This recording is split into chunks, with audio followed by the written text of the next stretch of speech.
igenda ibashirana. Ni isafuriya ifite utuntu igenda izamura hejuru, izamura temperature ikagira ukuntu ihisha ibirimo hasi,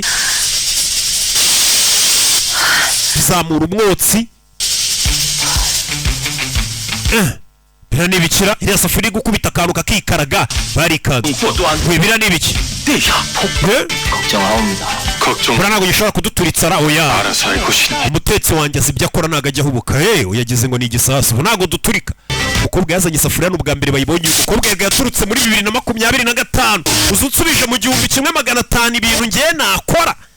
Nawe byibaza ibintu wabakorera n'amafuti yose muzi byabo ibyo bakoze mwe mwarabimenye mwarabisomye kahita kubitaho n'ibyo batazi.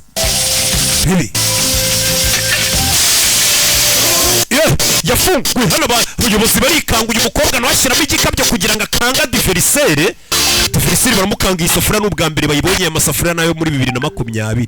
Umukobwa yasubije mu mwaka w'1900 abami bikanze. Umukobwa yagiye agutogosereza inkoko finali wibuke n'uguhangana bateka isosi bose barikanga baza kureba. Bisa nkaho ibiryo byabo bise bishye kano kanya.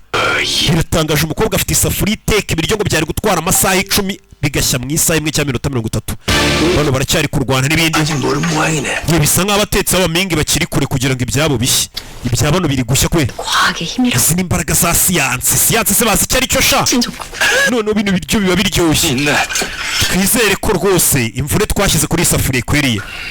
Tugiye ku ntambwe ya nyuma. Baje hano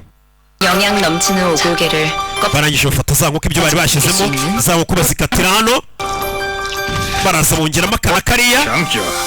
Abantu bari gutegura ibi bya nyuma tugiye gushyiramo nibyo bikora teste ya nyuma y'ibiryo umuntu ubuze kurya ari bwumva. Bagufatira umuceri wa Lucky Rice bawuzingira mu nkoko urebe filime witonze barangije barambika muri ya supu. Ibi filime